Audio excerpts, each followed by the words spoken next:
Hello बच्चों, mister mathematics में आपका स्वागत है। क्लास 10th मैथमेटिक्स अपन पढ़ रहे थे। क्लास 10 में अपन पढ़ रहे हैं chapter number 3 pair of linear equation of two variable. उसमें अपन क्रॉस मल्टीप्लिकेशन मेथड तक पढ़ चुके थे। आज अपन उसके आगे का कंसेप्ट स्टार्ट करते हैं।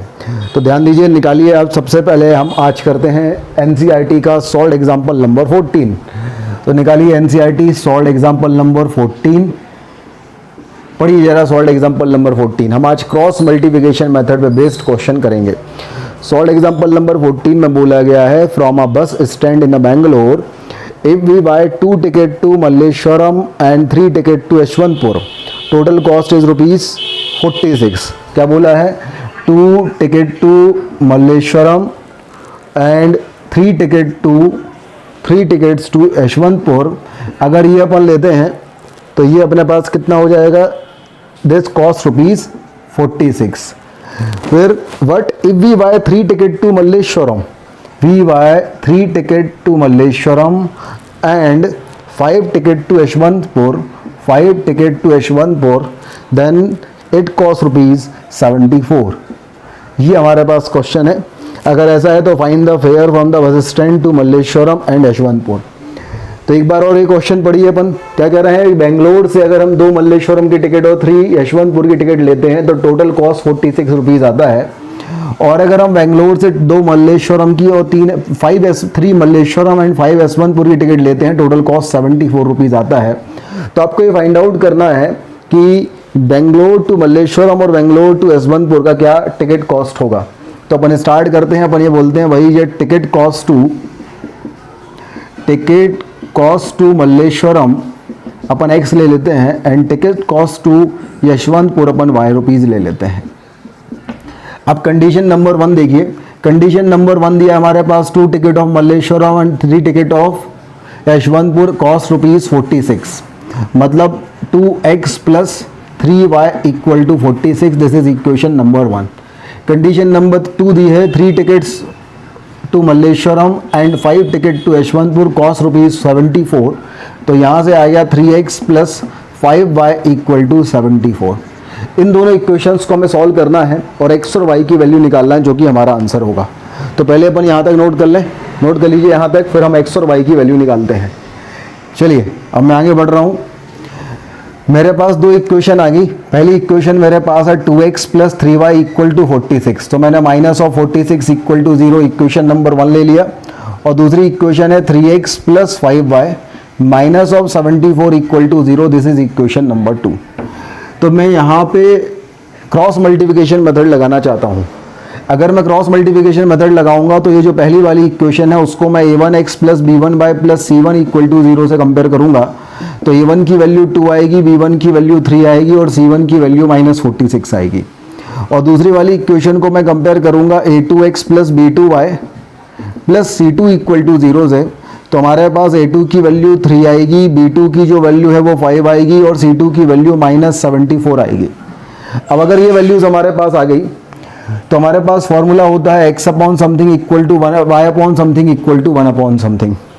तो अपन इस फॉर्मूले में जो है अपन वैल्यू पुट करेंगे। तो x अपॉन हमारे पास क्या आता है? x अपॉन आता है BC - BC, ये होता है CA - CA और ये होता है AB - AB। This is 1 2 2 1 1 2 2 1 and 1 2 2 1। यहाँ अपन वैल्यू पुट कर देंगे। तो x अपॉन B1 C2, तो B1 is 3 and C2 is -74। तो 3 इंटू ये हमारे पास हो जाएगा 3 × -74। तो कितना हो जाएगा? 210 एंड 12। तो ये जाएगा 222। तो this is -222 B1 C2 minus of B2 C1। B2 is 5 and C1 is -46। Multiplied करेंगे -230 आएगा और ये माइनस माइनस प्लस हो जाएगा, तो ये +230 हो जाएगा। अब y अपॉन निकालते हैं। तो y अपॉन है C1 A2, तो -46 × 3। अगर हम करते हैं -46 × 3, तो 40 × 3 तो 120 एंड 6 × 3 18। तो आंसर इज 138 माइनस का। तो ये हो गया -138 और -C2 A1, तो -74 × 2 74 × 2 कितना हो जाएगा? 140 and 8 148 minus plus 148 equal to 1 upon A1 B2 मतलब 2 × 5 हो गया 10 minus of a two b one, तो 3 इंटू 3 हो गया 9। तो अगर ये हम देखें तो x अपॉन आ जाएगा 8 इक्वल टू वाई अपॉन आ जाएगा 10 इक्वल टू 1 अपॉन 1। एक बार इन दोनों को इक्वेट करेंगे तो x की वैल्यू 8 आ जाएगी, एक बार इन दोनों को इक्वेट करेंगे तो y की वैल्यू 10 आ जाएगी। तो इस तरीके से हमारे पास x और y की वैल्यू आ जाएगी। इक्वेट करते हुए अगर दिक्कत है तो बता देते हैं, x upon 8 equal to 1 upon 1 करेंगे, 8 यहाँ चला जाएगा तो x इक्वल टू 8 अपॉन 1 मतलब 8 आ जाएगा। सिमिलरली अगर अपन y upon 10 equal to 1 upon 1 करेंगे, 10 वहाँ चला जाएगा तो y इक्वल टू 10 आ जाएगा। तो हमारे पास x की वैल्यू 8 आ गई और y की वैल्यू 10 आ गई। तो हम कहेंगे ticket price, ticket cost from Bangalore to Malleshwaram is ₹8 and Bangalore to Yeshwantpur is ₹10। This is the answer. तो नोट कर लीजिए, this is solved example number 14। हाँ भाई, सॉल्व एग्जाम्पल एनसीईआरटी कर रहे थे अपन, एनसीईआरटी की सॉल्व एग्जाम्पल 14 हमारे पास हो चुका था। अब हम सॉल्व एग्जाम्पल नंबर 15 करते हैं। तो निकाल लीजिए एनसीईआरटी सॉल्व एग्जाम्पल नंबर 15। बोला गया है for which values of p small p does the pair of equation given below has unique solution. तो एक इक्वेशन हमारे पास दिया है 4x plus p y plus 8 equal to 0, this is equation number 1। और दूसरी इक्वेशन हमारे पास दिया है 2x प्लस 2y और plus 2 equal to 0, this is equation number 2। बोला गया है for which value of p this pair of equation have unique solution. तो हमें कंसेप्ट पता है तो भी हम एक बार रिवाइज कर ले रहे हैं। अपन ने पढ़ा था कि अगर हमारे पास दो इक्वेशन है a1x plus b1y plus c1 equal to 0 and a2x plus b2y plus c2 equal to 0, ये वन पहले पढ़ चुके हैं।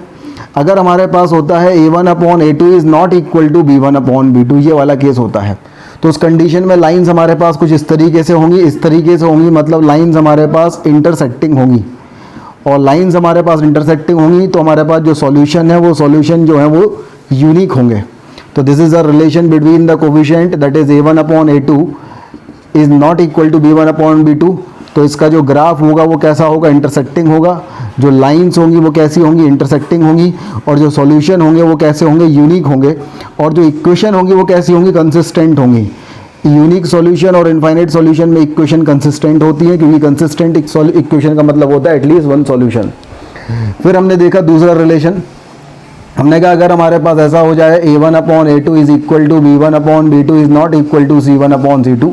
अगर ऐसा हो जाता है तो क्या होता है, तो ऐसा हो जाता है तो लाइंस जो हैं वो पैरेलल होती हैं। Is not equal to c1 upon c2 वाले केस में जो लाइंस होती हैं वो कैसी होती हैं, पैरेलल होती हैं।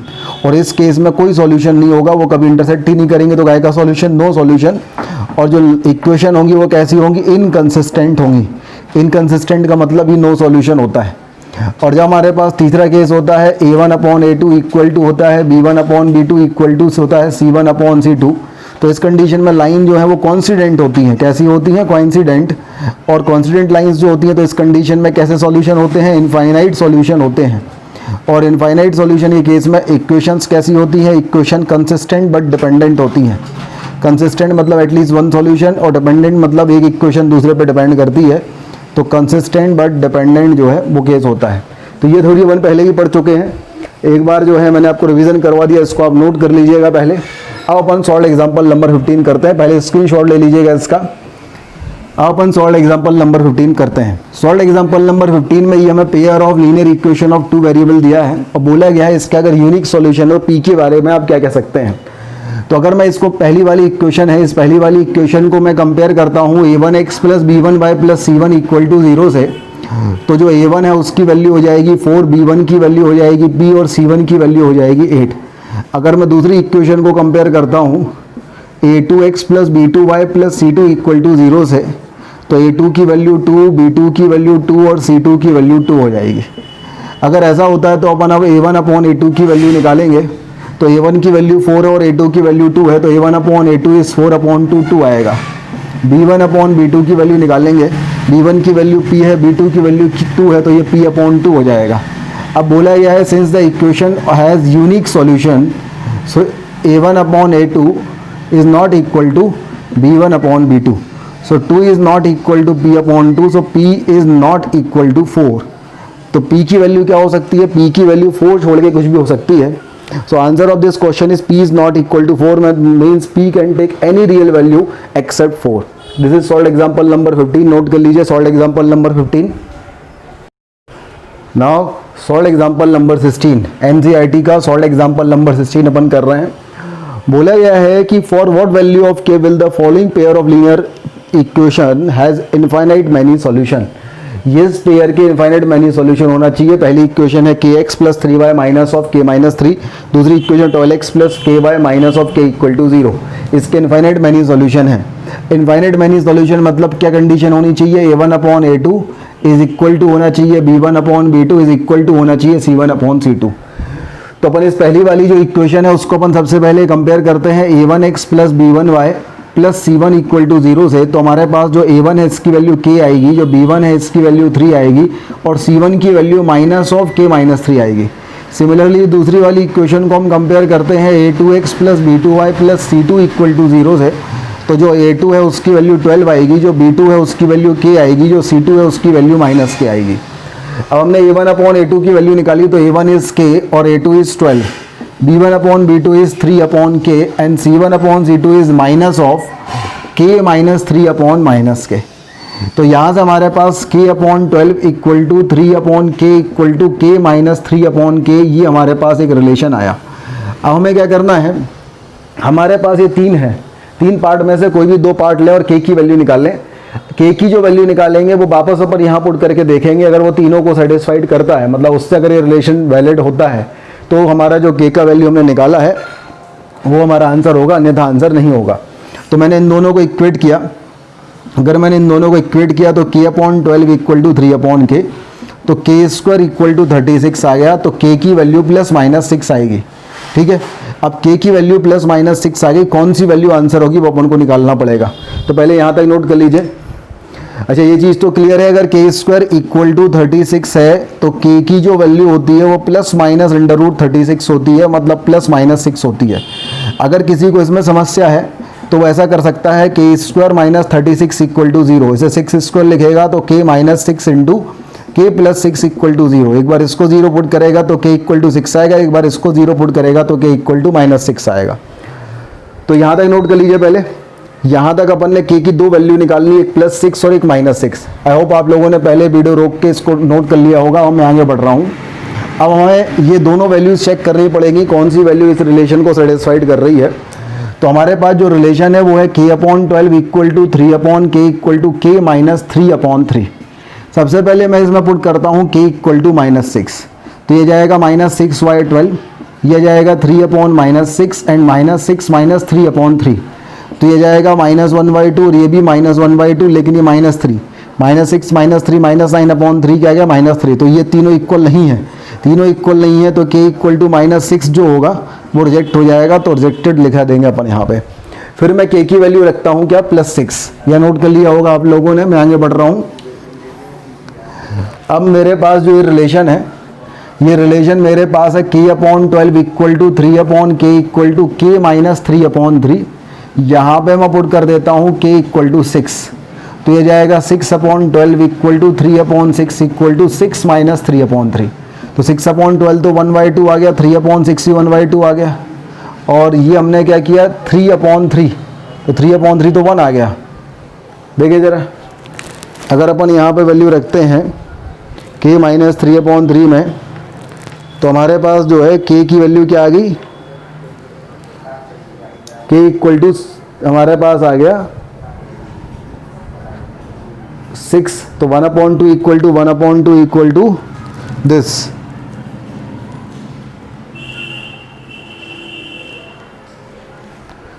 k/12 3/k, k minus 3/k, ये थोड़ा सा प्रिंटिंग मिस्टेक है, ये k माइनस 3/k है, k माइनस 3/k है। तो ये अगर मैं यहाँ पे -6 रखता हूँ तो ये -9/-6 आएगा, तो भी ये 3/2 ये इक्वल नहीं होगा, और यहाँ पे अपने पास 6 आ जाएगा, तो ये 3/6 मतलब 1/2 ये इक्वल आ जाएगा, इक्वल आ जाएगा। तो हमारे पास जो आंसर आएगा वो क्या जाएगा k इक्वल टू 6।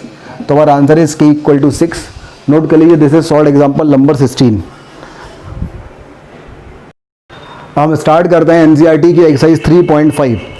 3.5 का फर्स्ट क्वेश्चन हम पढ़ें, which of the following pair of linear equation has unique solution, no solution और infinite many solution. In the case there is a unique solution then find it by the cross multiplication method. तो हमारे पास जो भी pair दिया हुआ है पहले हमें चेक करना पड़ेगा उसका यूनिक सॉल्यूशन है, इनफाइनाइट सॉल्यूशन है कि नो सॉल्यूशन है। वो अपन कैसे चेक करते हैं, a1/a2 b1/b2 और c1/c2 की वैल्यू निकालेंगे। अगर a1/a2 is not equal to b1/b2 तो यूनिक सॉल्यूशन होगा। अगर a1/a2 is equal to b1/b2 but not equal to c1/c2 तो नो सॉल्यूशन होगा। और अगर a1/a2 equal to b1/b2 is equal to c1/c2 तो नो सॉल्यूशन होगा। तो अगर यूनिक सॉल्यूशन होगा तो हम क्रॉस मल्टीप्लिकेशन लगा के फिर आंसर निकालेंगे। तो हम पहला क्वेश्चन देखते हैं। पहला क्वेश्चन हमारे पास दिया है फर्स्ट का फर्स्ट पार्ट, फर्स्ट में 4 पार्ट है। फर्स्ट पार्ट अपन कर रहे हैं x minus of 3y minus of 3 equal to 0, this is equation number 1। और दूसरी इक्वेशन हमारे पास है 3x minus of 9y minus of 2 equal to 0, this is equation number 2। अगर मैं इसे कंपेयर करता हूँ a1x plus b1y plus c1 equal to 0 से, तो a1 की वैल्यू आती है 1, b1 की वैल्यू -3 और c1 की वैल्यू -3। और अगर मैं इसे कंपेयर करता हूँ a2x plus b2y plus c2 equal to 0 से, तो a2 की वैल्यू 3 आती है, b2 की वैल्यू -9 आती है, c2 की वैल्यू -2 आती है। अब अपन वैल्यू निकालेंगे a1/a2। तो a1/a2 की अगर अपन ने वैल्यू निकाली तो क्या आ गई 1/3। फिर अपन वैल्यू निकालेंगे b1/b2, तो a1/a2 की वैल्यू 1/3 आ गई। फिर अपन वैल्यू निकालेंगे b1/b2 दैट इज -3y -9, तो इसकी वैल्यू भी हमारे पास 1/3 आ गई। फिर अपन निकालेंगे c1/c2 मतलब -3y -2, तो ये 3/2 आ गई। तो हमें साफ साफ दिख रहा है a1/a2 की वैल्यू 1/3 है और b1/b2 भी 1/3 है। तो a1/a2 is equal to b1/b2 but not equal to c1/c2। तो इस केस में हमारे पास कैसे सॉल्यूशन होगा, नो सॉल्यूशन होगा। नो सॉल्यूशन होगा तो क्वेश्चन अपन यहीं पे छोड़ देंगे, आगे सॉल्व होगा ही नहीं। तो answer of the first question is no solution. तो नोट कर लीजिए, this is question number first का फर्स्ट। हाँ भाई, फर्स्ट के बाद हम आते हैं फर्स्ट का सेकंड। फर्स्ट का सेकंड क्वेश्चन अपन देखते हैं। फर्स्ट के सेकंड में हमारे पास जो पहली इक्वेशन है वो है 2x plus y equal to 5, 2x plus y equal to 5। और जो दूसरी इक्वेशन है वो है 3x plus 2y equal to 8, 3x plus 2y equal to 8। तो अगर अपन पहली इक्वेशन को 2x plus y minus of 5 equal to 0 लिखेंगे तो दिस इज इक्वेशन नंबर 1। अगर मैं इस इक्वेशन को कंपेयर करता हूँ a1x plus b1y plus c1 equal to 0 से, तो a1 की वैल्यू 2 आएगी, b1 की वैल्यू 1 आएगी और c1 की वैल्यू -5 आएगी। फिर दूसरी इक्वेशन हमारे पास है 3x plus 2y equal to 8। अगर मैं इसे लिखता हूँ तो ये हो जाएगा 3x plus 2y minus of 8 equal to 0, this is equation number 2। इसे मैं कंपेयर करता हूँ a2x plus b2y plus c2 equal to 0 को, तो a2 की वैल्यू 3 आ गई, b2 की वैल्यु 2 आ गई और c2 की वैल्यू -8 आ गई। तो ये अपन ने a1, a2, b1, b2, c1, c2 की वैल्यू निकाल ली। अब हमें चूंकि इनका नेचर पता करना है तो अपन a1/a2 की वैल्यू निकालेंगे। तो a1 की वैल्यू है 2 और a2 की वैल्यू है 3, तो a1/a2 आ गया 2/3। फिर अपन b1/b2 की वैल्यू निकालेंगे। b1 की वैल्यू है 1, b2 की वैल्यू है 2, तो ये हमारे पास आ गया 1/2। फिर अपन c1/c2 की वैल्यू निकालेंगे तो -5/-8, तो ये वैल्यू हमारे पास आ गई 5/8। हमें साफ साफ दिख रहा है कि a1/a2 is 2/3 and b1/b2 is 1/2, they are not equal. If a1/a2 is not equal to b1/b2 then there are unique solution. तो हमारे पास इस कंडीशन में यूनिक सॉल्यूशन होगा और unique solution we have to find using the cross multiplication method. तो पहले यहाँ तक नोट कर लीजिए। अब हमें क्रॉस मल्टीप्लिकेशन मेथड लगा के x और y की वैल्यू निकालनी पड़ेगी। चलिए यहाँ तक आई होप आप लोगों ने नोट कर लिया होगा वीडियो पॉज करके। अब मैं आगे बढ़ाता हूँ। तो एक्स वाई और 1x अपॉन समथिंग, तो x अपॉन हमारे पास क्या होता है b1c2 minus b2c1, y upon क्या होता है c1a2 माइनस c2a1 और 1 अपॉन क्या होता है a1b2 माइनस ऑफ a2b1। ये अपने पास फॉर्मूला होता है। इस फॉर्मूले में अपन वैल्यू पुट करेंगे। अगर अपन वैल्यू पुट करेंगे तो x अपॉन क्या आएगा b1c2, b1 is 1 and c2 is -8, 1 into -8 is -8, minus b2c1 मतलब 2 इंटू -5 इज -10, तो माइनस माइनस प्लस 10 हो जाएगा। फिर y अपॉन c1a2 -5 एंड 3, तो मल्टीप्लाइड होगा -15, माइनस c2a1 तो -8 इंटू 2 -16, माइनस माइनस प्लस 16 और 1 अपॉन होगा a1b2 that is 2 into 2 4 minus A2V1 3 into 1 is 3। तो यहाँ से देखेंगे तो x अपॉन 2 इक्वल टू आ जाएगा y upon 1 equal to 1 upon 1। एक बार इसको इक्वेट करेंगे तो x इक्वल टू 2 आएगा, एक बार इन दोनों को इक्वेट करेंगे तो y इक्वल टू 1 आएगा। Then solution of this equation is x equal to 2 and y equal to 1। इस तरीके से ये अपने पास क्वेश्चन नंबर फर्स्ट का सेकंड पार्ट हो जाएगा, इसको नोट कर लीजिए। हाँ भाई, फर्स्ट के सेकंड पार्ट के बाद अपन देखते हैं NCERT exercise 3.5 question number first का सेकंड पार्ट के बाद अगला क्वेश्चन हमारे पास है फर्स्ट का थर्ड पार्ट। फर्स्ट के थर्ड पार्ट में इक्वेशन, पहली इक्वेशन दी है 3x minus 5y equal to 20। तो अगर मैं इसे इज्जत से लिखूंगा तो ये हो जाएगा 3x minus of 5y minus 20 equal to 0। This is equation number 1। Compare this equation with general equation, तो a1x plus b1y plus c1 equal to 0 से कंपेयर करेंगे तो a1 की वैल्यू आएगी 3, b1 की वैल्यू आएगी -5 और c1 की वैल्यू आएगी -20। अब दूसरी इक्वेशन के बारे में अपन बात करें। दूसरी इक्वेशन हमारे पास है 6x minus of 10y equal to 40। तो अगर हम इसे इज्जत से लिखेंगे तो ये हो जाएगा 6x minus of 10y minus of 40 equal to 0। This is equation number 2। Compare this equation with general equation a2x plus b2y plus c2 equal to 0। Then value of a2 is 6, value of b2 is -10 and value of c2 is -40। Then we will find the value of a1 upon a2, b1 upon b2 and c1 upon c2। तो a1 upon a2, a1 is 3 and b1 is 6, तो a1 upon a2 is 3/6 equal to 1/2। b1 upon b2, b1 is -5, b2 is -10, so -5 upon -10, this is also equal to 1/2, and c1 upon c2 is -20 upon -40, so -20 upon -40, this is also equal to 1/2। तो हमें साफ साफ दिखाई दे रहा है that is a1 upon a2 is equal to 1/2, b1 upon b2 is equal to 1/2 and c1 upon c2 is equal to 1/2। So a1 upon a2 equal to b1 upon b2 equal to b1 upon b2, hence solutions are infinite. कैसे solution होंगे इसके? Infinite solution होंगे। Infinite solution होंगे तो बस यहीं तक करके अपन इसको छोड़ देंगे। दिस इज फर्स्ट का थर्ड पार्ट।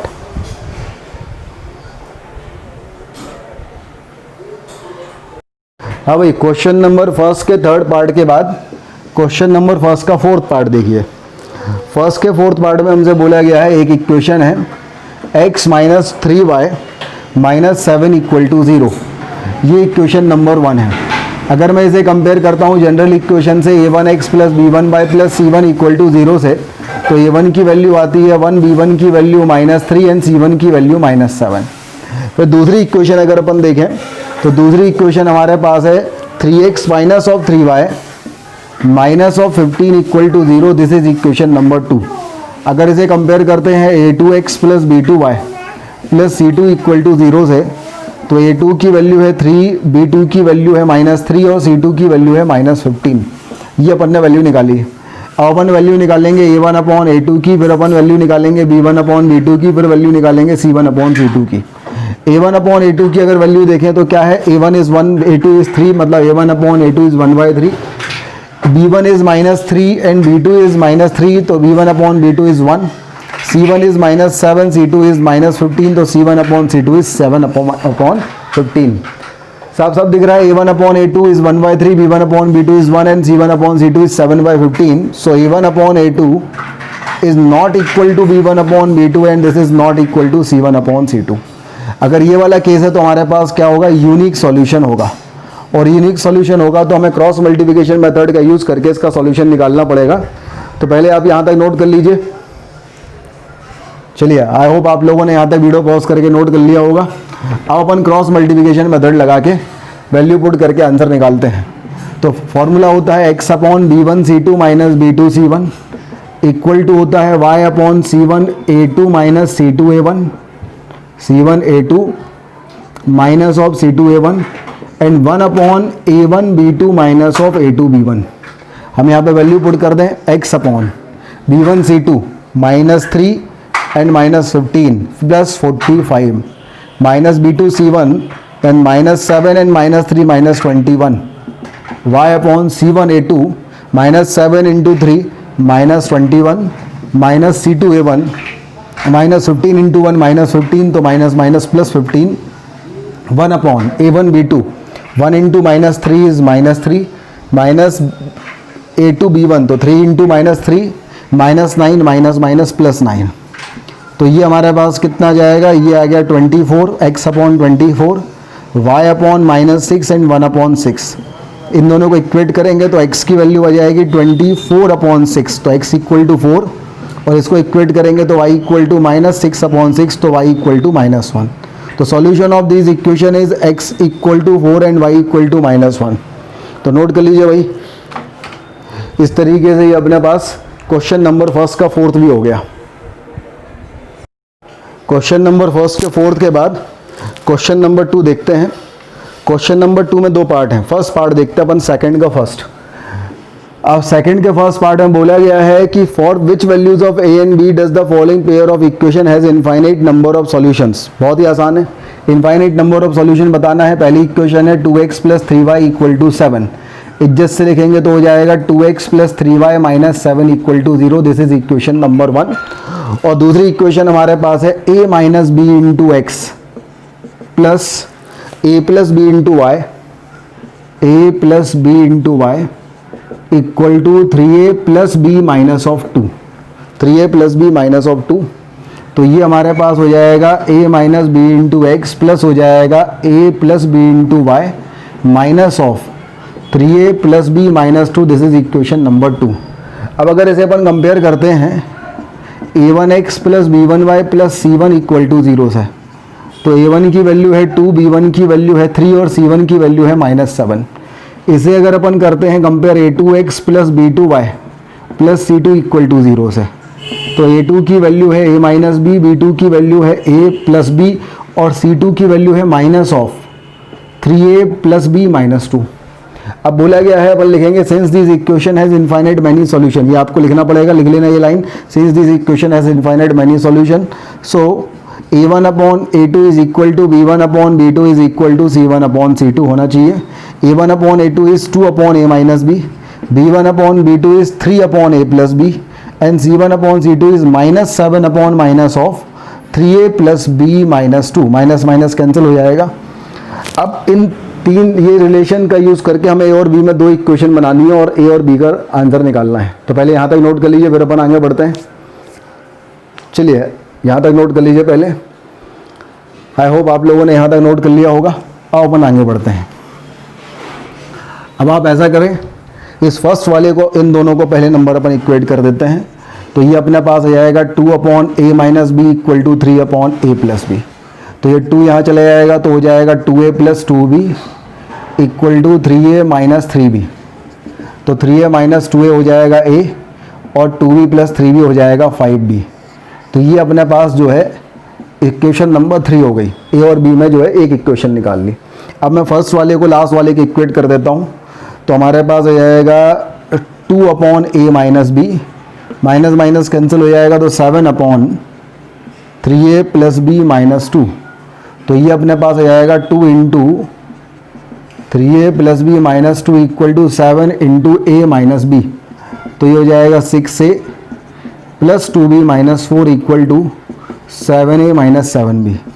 तो ये हो जाएगा 7a - 6a is a, -7b - 2b is -9b, -4 = 0। This is equation number 4। अब हमारे पास ये जो दो इक्वेशंस आई, इन दोनों को अपन को सॉल्व करके a और b की वैल्यू निकालना है। तो यहाँ पे अपन पुट कर दें a = 5b। अगर मैं पुट कर देता हूँ यहाँ पे a = 5b, तो ये हो जाएगा 5b - 9b -4 = 0। तो -4b = 4। तो यहाँ से b की वैल्यू आ जाएगी -1। तो b की वैल्यू -1 अपन वापस यहाँ पुट कर दें तो a = 5b है, तो b की वैल्यू -1 पुट करेंगे तो a की वैल्यू -5। तो answer of this question is a = -5 and b = -1। तो नोट कर लीजिए यहाँ तक। This is question number second का फर्स्ट।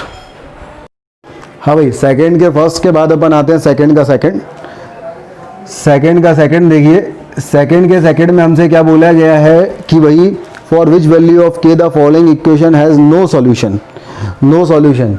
पहली इक्वेशन हमारे पास है 3x + y = 1 और दूसरी इक्वेशन हमारे पास है 2k - 1 × x, 2k - 1 × x plus k - 1 × y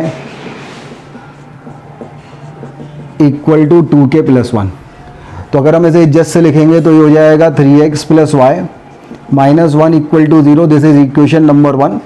इसे अगर जनरल इक्वेशन से कंपेयर करेंगे a1x plus b1y plus c1 equal to 0 से, तो a1 की वैल्यू 3 आएगी, b1 की वैल्यू 1 आएगी और c1 की वैल्यू -1 आएगी। और इसे अगर अपन लिखेंगे 2k minus 1 into x plus k minus 1 into y minus of 2k plus 1 equal to 0। अगर हम इसे कंपेयर करेंगे a2x plus b2y plus c2 equal to 0, तो a2 की वैल्यू हो जाएगी 2k माइनस 1, b2 की वैल्यू k माइनस 1 और c2 की value minus of 2k plus 1। अब बोला गया है नो सॉल्यूशन। नो सॉल्यूशन का मतलब यह है कि a1 upon a2 is equal to होगा b1 upon b2 but not equal to होगा c1 अपॉन c2। अगर अपन यहाँ पे वैल्यू पुट करेंगे तो a1 is 3 and a2 is 2k minus 1, b1 is 1 and b2 is k minus 1 and not equal to c1 is -1 upon c2 is minus of 2k plus 1। ये होगा। तो पहले अपन इतना नोट कर लीजिए, फिर अपन आगे बढ़ते हैं। नोट कर लीजिए यहाँ तक। आई होप आप लोगों ने वीडियो पॉज करके यहाँ तक नोट कर लिया होगा। अब मैं आगे बढ़ रहा हूँ। तो भाई ये हमारे पास है 3 upon 2k minus 1 equal to 1 upon k minus 1 is not equal to 1 upon 2k plus 1। इस रिलेशन से हमें सॉल्व करके k की वैल्यू निकालना है। तो हम सबसे पहले तो क्या करेंगे, इन दोनों को इक्वेट करके k की वैल्यू निकालेंगे। फिर k की वैल्यू अपन इस रिलेशन में पुट करेंगे। जो हमने k की वैल्यू निकाला है वो अगर इस पूरे के पूरे इस रिलेशन को सेटिस्फाइड कर रहा है तो k की जो वैल्यू निकाली वो आंसर होगा, नहीं तो वो रिजेक्ट हो जाएगा। तो सबसे पहले हमने 3 upon 2k minus 1 equal to रखा 1 अपॉन k माइनस 1, तो ये हो गया 3 into k minus 1 equal to हो गया 2k माइनस 1। तो ये हो गया हमारे पास 3k minus 3 equal to 2k minus 1। 3k minus 2k is k and 3 minus 1 is 2, तो k की वैल्यू यहाँ से आ गई 2। अब k की वैल्यू 2 अगर अपन यहाँ रख के देखते हैं तो 3 upon 2 into 2 4 minus 1 3, 1 upon 2 minus 1 is 1 and not equal to होना चाहिए 1 अपॉन 2 इंटू 2 4 प्लस 1 5। तो 1 equal to 1 is not equal to 1/5, ये 2 है। तो k की वैल्यू जो 2 है वो 2 है, k इक्वल टू 2 जो है वो अपना आंसर होगा। तो दिस इज सेकंड का सेकंड। नोट कर लीजिए यहाँ तक। क्वेश्चन नंबर 2 के बाद अपन करते हैं क्वेश्चन नंबर 3।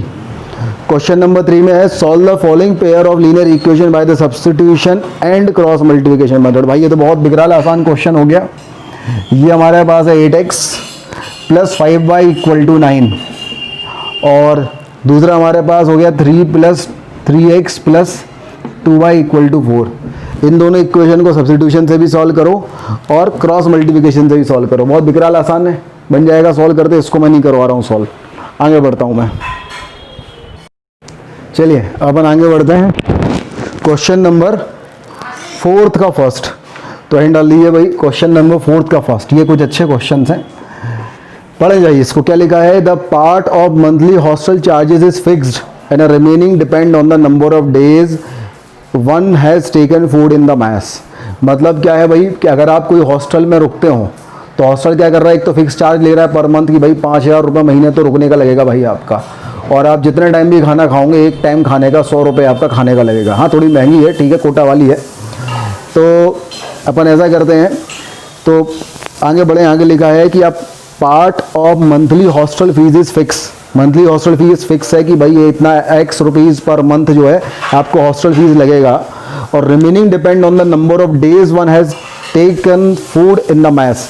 रिमेनिंग कैसे पे डिपेंड करता है कि आप कितने रुपए, कितना मैस में आप कितना फूड ले रहा हो, तो पर डे का मैस का लगेगा आपका, ठीक है। Student a takes food for the 20 days पे ₹1000 और as hostel fee charges as whereas student B whose take for 26 days 1180। ठीक भाई, तो अपने पास ये है कि एक तो फिक्स चार्ज है, फिक्स चार्ज है ना, fix charge that is hostel fees,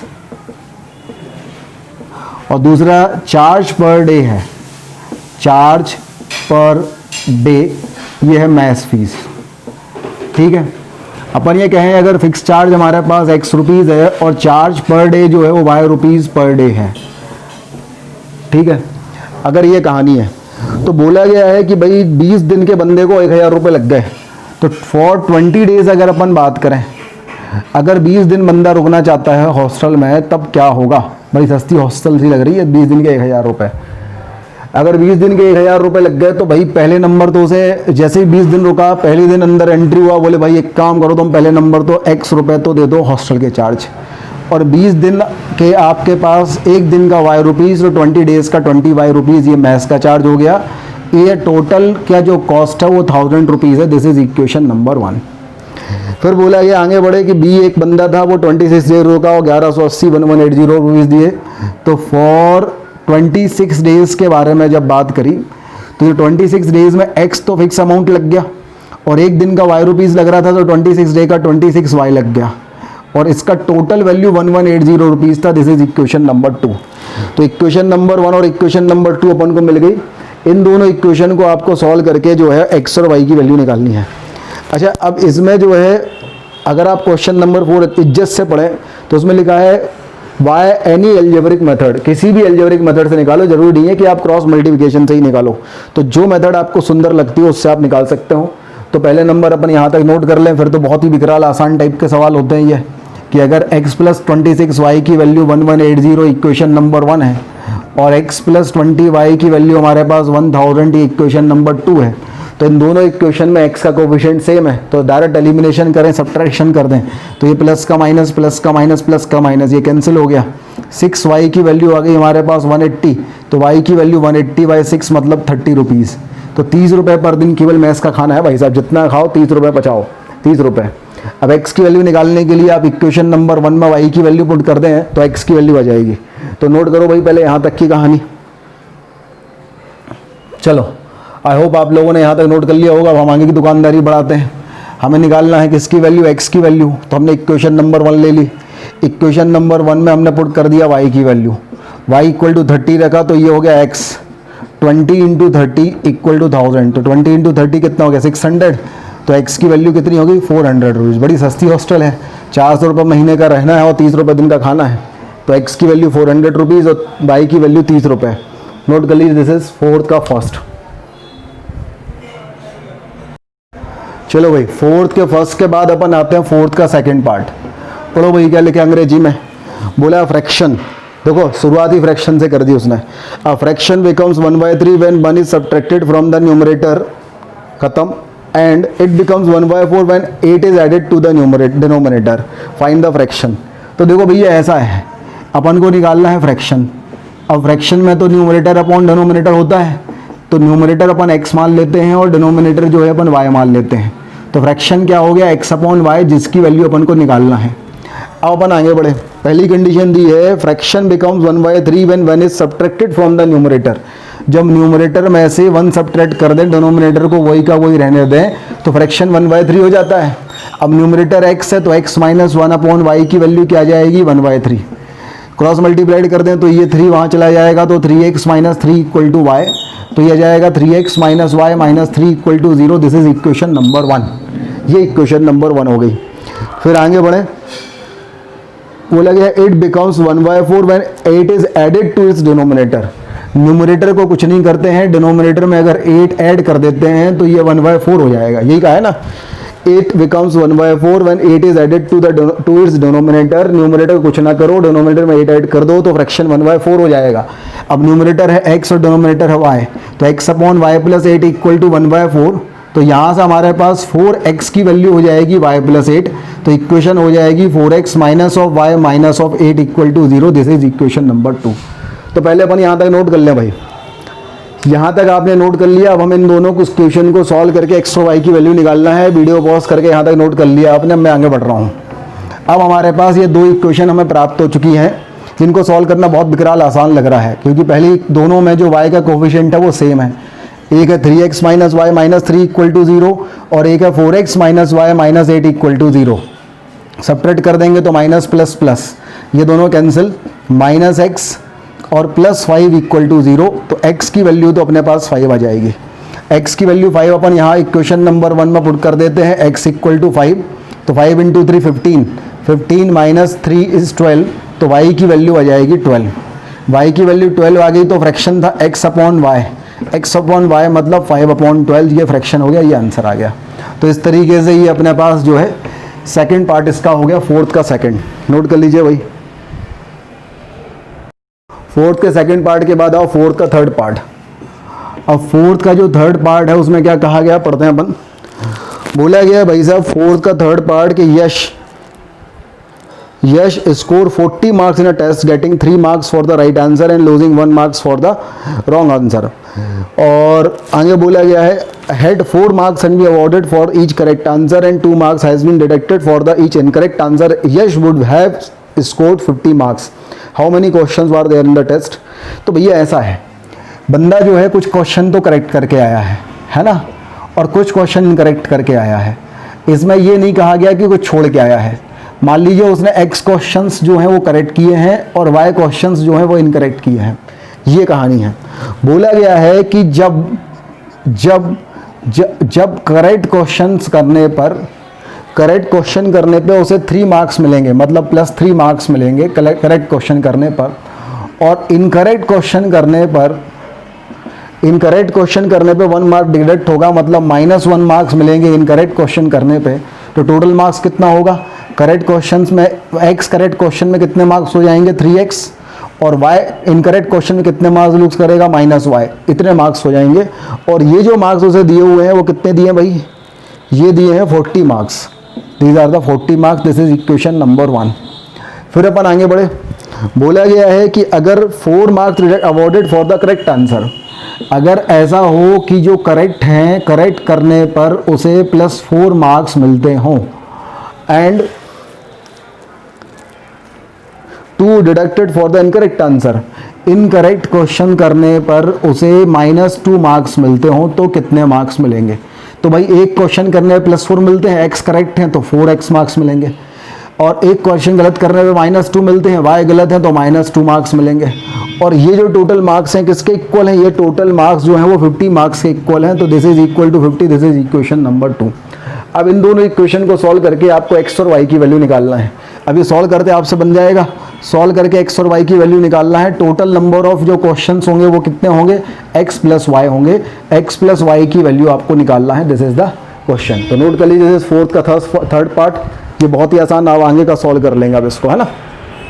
We are 100 meter apart on the highway. One car start from A, another start from B at the same time. If the car travels in the same direction at a different speed, then they meet in 5 hours.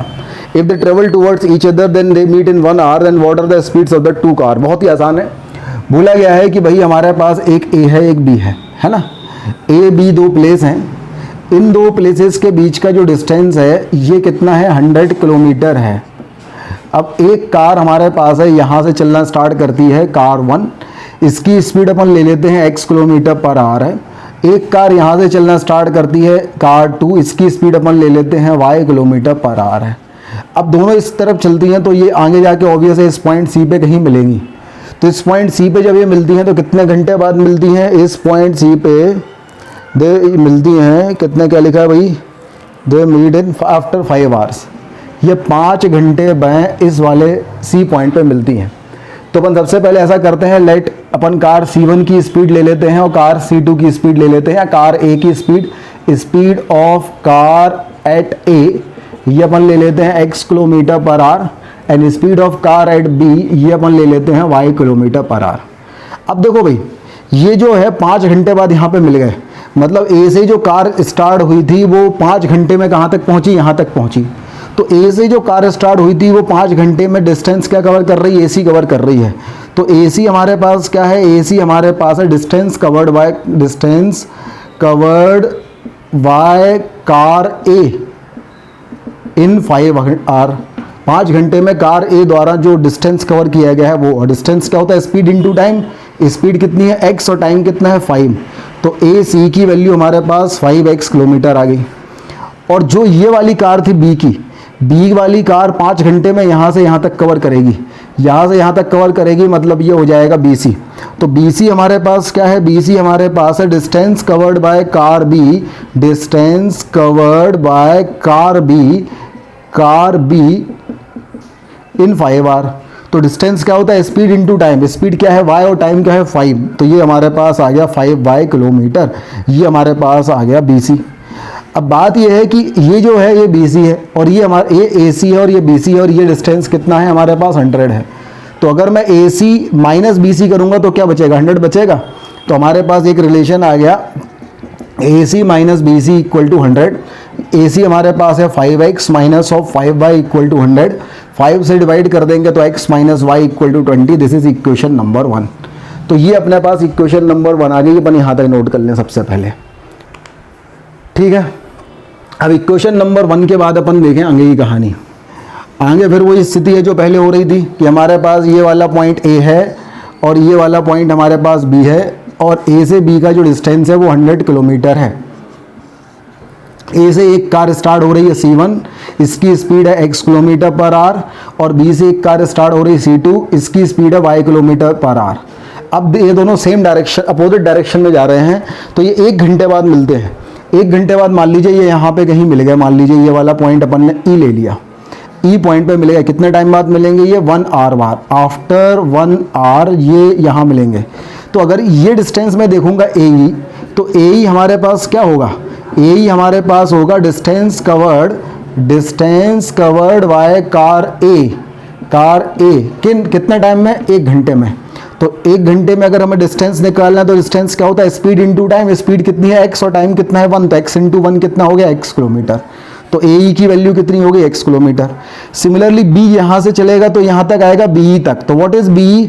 BE अगर अपन देखें, this is AE, अगर मैं यहाँ से यहाँ तक देखूँ BE, तो what is BE? BE is distance covered by car B in 1 hour.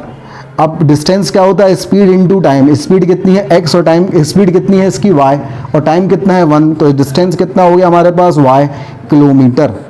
अब हम देखें ये जो AE है और ये BE है, दोनों का सम करेंगे तो क्या आएगा? AB मतलब 100 के इक्वल आएगा।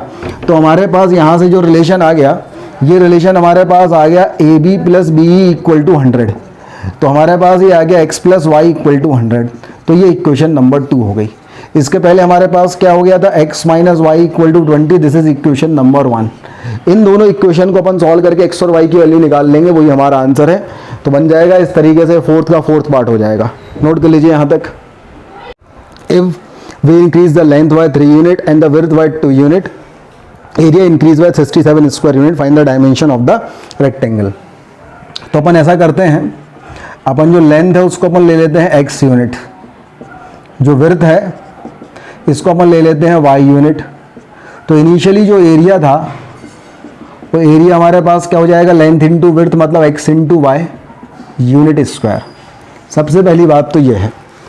अब बोला गया है if length is reduce by 5 unit, मतलब लेंथ जितनी था उससे क्या हो गया? Length minus 5, and width is increase by 3 unit, width कितना हो गया? Width plus 3, then area is increase by 3 unit, तो ये हो गया a प्लस 3।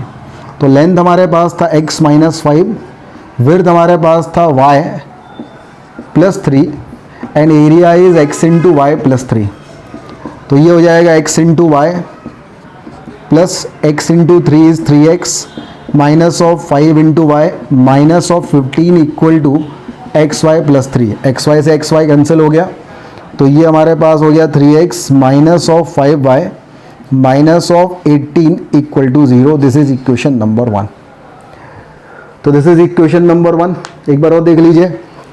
बोला गया है if length is reduce by 5 unit, तो लेंथ माइनस 5 हो गया, and width is increase by 3 unit, then width plus 3 हो गया, then area is increase by 3 unit, तो a प्लस 3 हो गया।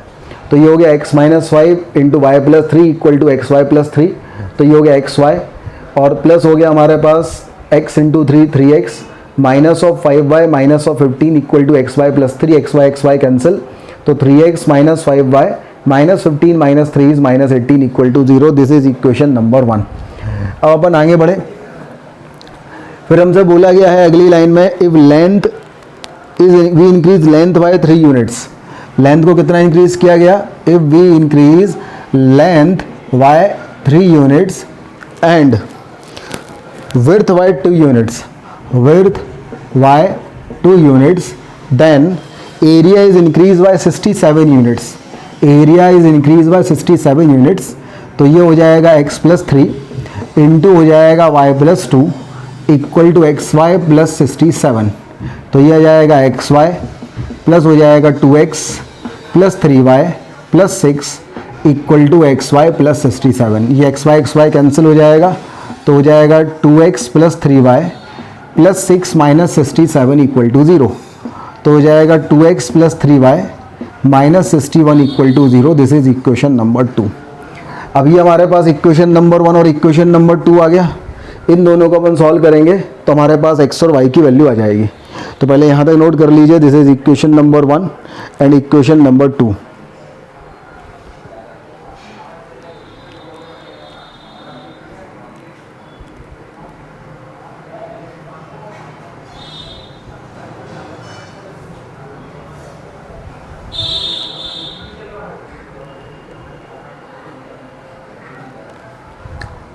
थोड़ी सी अपन ने गलती करी, एक बार और फिर से पढ़ें ये वाली चीज़। ये लिखा हुआ है if length is reduce by 5 unit तो L-5 and width is increase by 3 unit तो B+3, then rectangle area of rectangle reduce by 9 square unit.